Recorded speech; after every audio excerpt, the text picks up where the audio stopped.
I wonder what it'd be like to have hands but no arms. Like, look at me, I'm Rayman.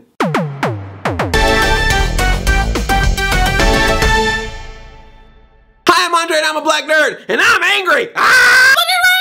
So I got my Wii U, I love my Wii U. I've been waiting for one game specifically for the Wii U, Rayman Legends. Because I played Rayman Origins, it was so much fun. I co-opted it with Coin-Op TV. So when Rayman Legends was announced, and it was announced it was going to be a Wii U exclusive, Rob kept telling me, oh no, it's going to go multi-platform. Andre, you know Rayman Legends is going to be multi-platform, right? No, it's not, Rob. Merry Christmas. Hey Andre, you know Rayman Legends is going to be multi-platform, right? No, it's not, Rob. Happy New Year!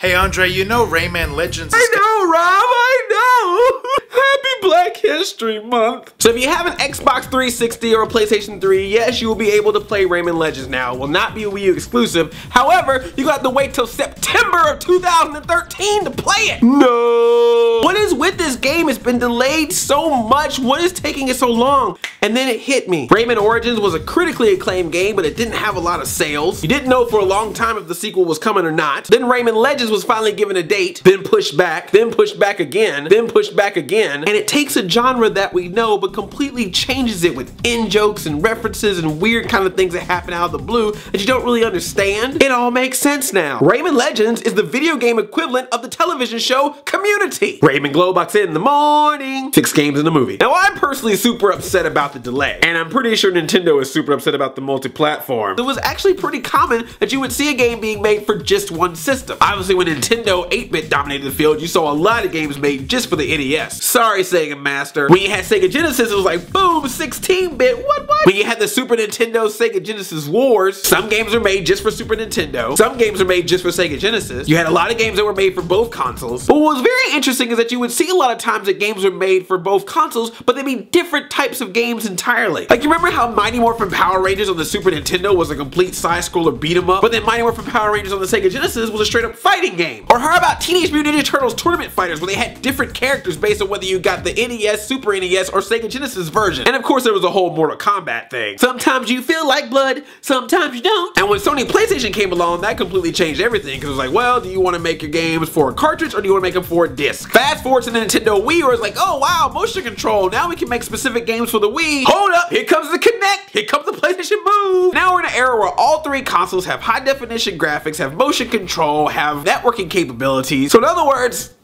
not that much different. And if any of the 3 consoles are not directly involved with a video game, that's making third parties go, why in the world do we need to make this game just for this system when there's 2 other systems that people have? I can make one for one console and make this amount of money, but I can make it for 3 consoles and hopefully make this amount of money. It's a little bit higher. It's a little bit higher, and I use both hands. And I think that's crazy. I miss having exclusive games for specific consoles other than the Marios and the Halos and the— what does Sony have again? Uncharted. Look, I know Nintendo and Sony and Microsoft are always going to have their first-party titles, giving them exclusive games to make you remember who is who. But there was something neat about hearing that a certain game from another company would be like, we're just going to make this for this one system. They gave us a little back massage, so we gave them a little foot rub, and then boom, we got a little game, baby, just for them. You can't have this game, baby. It's not for you. I apparently don't understand how video game companies work, nor do I understand how babies are made. I just want people to start thinking of some exclusive titles for some of our consoles, because each of the consoles do have their advantages. And I would love to see more Wii U titles that make use of that touchscreen. That's an innovative tool that can be used very creatively in many games. We can't just keep using it to make maps. Nintendo didn't make a really cool gamepad for you to just go, oh, let me put a map on that. And it's just gonna be sad if we don't see more and more games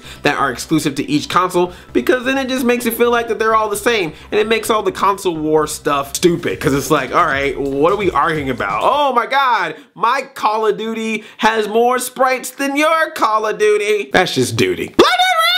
Now I want to hear from you. What's a video game that you love that was exclusive to one console that was not made by the company of that console? What was your favorite Nintendo game that wasn't made by Nintendo? Your favorite Sega game not made by Sega? Or your favorite PlayStation game not made by Sony? Or your favorite Xbox game not made by Microsoft? Leave a comment or a video response. Be sure to like and favorite this video and tickle that subscribe button. I love you like a play cousin. I'm Addy 5000. Chain chomp. Yomp.